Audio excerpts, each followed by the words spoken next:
my name is Loxley Fedec. I'm the Citizen Science Portfolio Manager for the Friends of the PORONGURUP range. This presentation is about open science and citizen science using the iNaturalist tool and also featuring our GRIMRI'S project. GRIMRI'S stands for Gondwanan Relict Moist Refugia Indicator Species. What is open science and why is it important? It's about making the science accessible to all levels of inquiry, amateur, professional. Sadly, there are millions of species in the world that are only known to the scientific world from a handful of dusty museum specimens. Recognising and tracking threatened species is a long process. Many species are only accessed every 10 years or so. That time frame is simply much too slow. Species are at risk of extinction long before they're even discovered. Open science makes the process faster. So what is citizen science then? Citizen science is about non-professionals taking part in crowdsourcing data collection and analysis, gathering biodiversity information. Citizen science provides the critical mass to data. It adds scale and volume. Successful conservation requires an understanding of biodiversity. Where are the species? What are their ranges? What are the threats? Once we better understand our biodiversity, we can evaluate actions and make informed decisions. Understanding biodiversity. This is the tricky bit, and we're all looking for new and innovative ways to do this. But basically, it's about collaboration with scientists, land managers, environmentalists, etc. Our experience so far.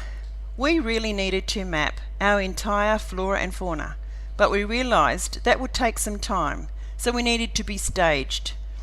To help us do this, we were successful in our application for a state NRM Community Action Grant. Our grant required us to identify and describe the relevant species, determine indicators of environmental health, create awareness and understanding, and to share the information we gathered. We wanted to start with the most needy group. Fauna species, and especially invertebrates, were clearly very needy. But we felt there was much more to learn from an ancient, cryptic and least understood group of species, a very special group of species to the PORONGURUP biodiversity. We called our grant project Gondwanan Relict Moist Refugia Indicator Species. We quickly realised that needed an acronym, so GRIMRI'S it was. We settled on velvet worms, ground frogs, primitive spiders, land snails and giant earthworms as our subject species. We were very fortunate to have Dr. Dale Roberts as our frog consultant and Dr. Mark Harvey as our spider consultant lead us on our separate excursions to spot these creatures and learn their habits. Besides Geocrinia lei, or the ticking frog, revealing itself as a potential indicator species for a shift in distribution range, we also learnt that megalomorph spiders in and around the PORONGURUP remain largely undescribed. It was this photo of two land snails spotted by my grandson Cooper in July 2015 when on one of our many family bushwalks that triggered my light bulb moment and started me down the citizen science road. I knew that Bothriembrian land snails had been recorded around the PORONGURUP, but I had never actually seen them myself. When I asked around, it seemed that they'd rarely been seen by anyone. As a direct result of that observation, I joined the Friends of the PORONGURUP range committee and my role as Citizen Science Portfolio Manager was born. Bothriembrian land snails are very significant because they're ancient, a Gondwanan relict. They're mollusks, so require a moist refuge. And they're important because they can tell us a lot about our environment. They're a great indicator species. They're at risk simply because they're a snail, and people without knowledge and understanding see them as a pest. We're pleased to say that our GRIMRI'S project has been able to contribute valuable data to the ongoing hard work by Corey Wisson and the mollusk team at the WA Museum, and the Bothriembrian braseri has now been listed as a vulnerable species on the IUCN Red List of Threatened Species. This is a good example of the role citizen science can play. We know we need to move faster if we're going to make a difference. By embracing the power of the crowd and the cloud, we're not only encouraging environmental stewardship, but it's also possible to exponentially speed up the data collection process. Crowdsourcing the data and storing it in a public cloud domain can dramatically improve our understanding of biodiversity and our capacity as a community to affect change. We also know that social media networks are a part of our culture, whether we like it or not. Unfortunately, this has led to a surge in the number of cases of nature deficit disorder. We have less people involved with science and nature now than ever before. Technology needs a purpose. It needs to be a hook. Enter iNaturalist. iNat is basically an online social network of naturalists, citizen scientists and biologists built on the concept of mapping and sharing observations of biodiversity across the globe. The final requirement of our Community Action Grant is to share what we have learnt on a public platform to help create awareness and understanding of our biodiversity. For us, this is still a work in progress. iNaturalist creates new nature experiences. This is true. It does. Once people know nature, they do advocate for conservation. Knowing nature leads to a greater connection and completes the story of a place. iNat is about recording your observations, sharing the data with fellow naturalists, and discussing your findings. The iNaturalist platform is populated with crowdsourced observations collected on a digital device of your choosing. Both the website and the app are super user-friendly and easy to use. Unlike museum and herbarium collections, digital information can be used over and over without damaging or harming the source specimens, and the information can also be easily updated as research and taxonomy improves. This is not to understate the value of museums and herbariums. You can't DNA sequence a photo or take a pollen sample on iNaturalist, for example. The same thing applies for doing the on-ground surveys, equally as necessary. It just means that the parameters are changing. With iNaturalist, though, it's the speed and the critical mass that are made possible. This chart shows how an observation, in this case a Leschenoltia from Good Beach, flows from being observed, uploaded, identified and shared. Think of iNat as the tool for observation collection, whereas GBIF is more like a database central storage. GBIF aggregates the data and enables it to be discoverable and accessible via the internet, but is not intended to be a social nature space like iNat. The data published through GBIF, however, including the OBS contributed via iNat, is vital for a wide variety of scientific applications. More than 63 million GBIF occurrences are about Australia, and a large chunk of those now come from biodiversity observation networks such as iNaturalist.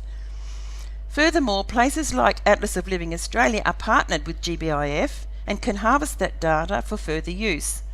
The data still needs ongoing updates and corrections, as do museum and herbarium specimens, but digital data is fast, it's free, and it's current, and it's largely sourced from citizen science projects.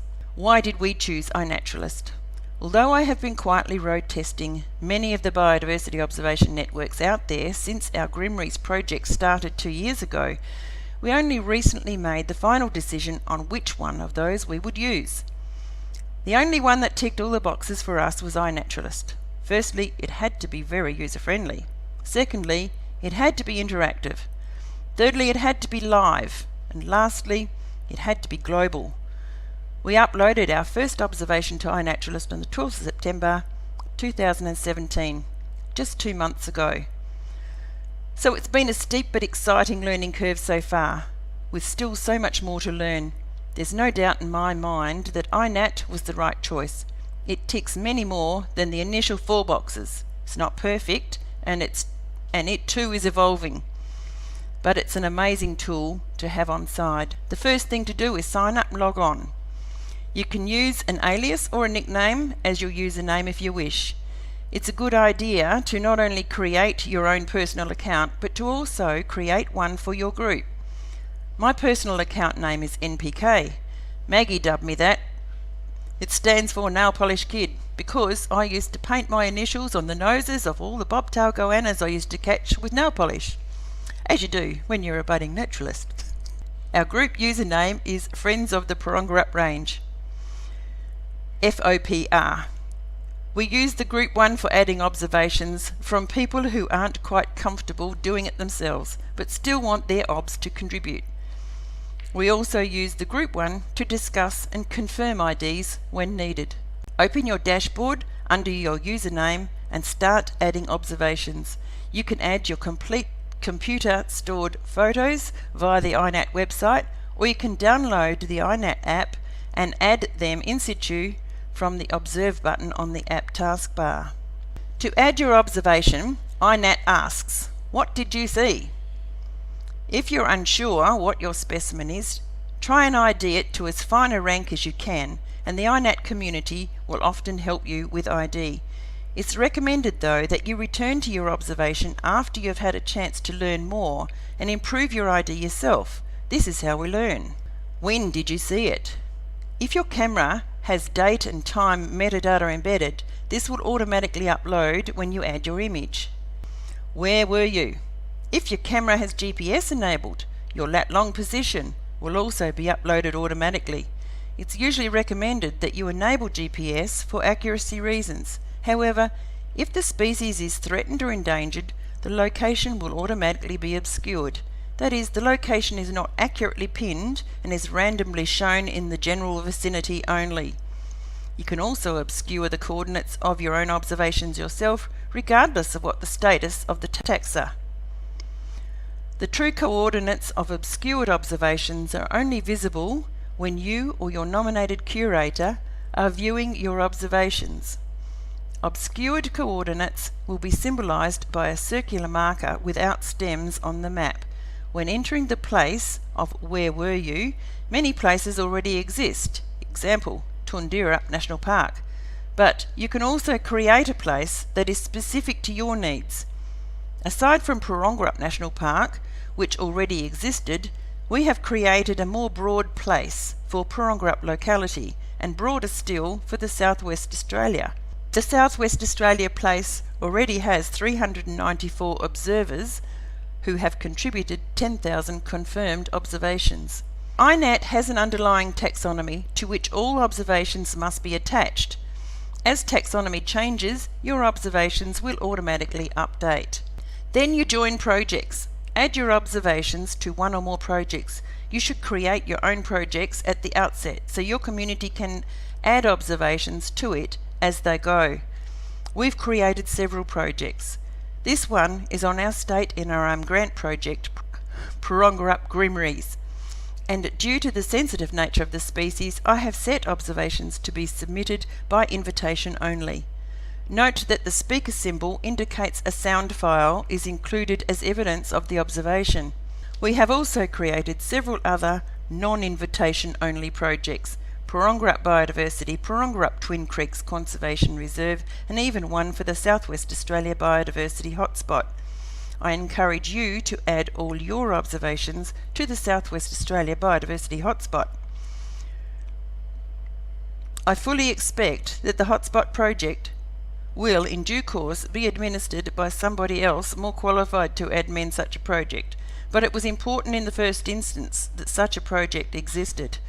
Once you've created your projects, you should appoint managers and curators so as to spread the risk and future-proof your work. A BioBlitz is a great way to populate your projects and to celebrate biodiversity. The future seems limitless. Besides the huge benefits we have covered here for research and conservation, there are some people out there taking data to a whole new level again. There are balls in the air that we haven't even imagined yet. Such is the power of sharing data. Now all you need to do is get on board, fasten your seatbelts, and enjoy the amazing ride.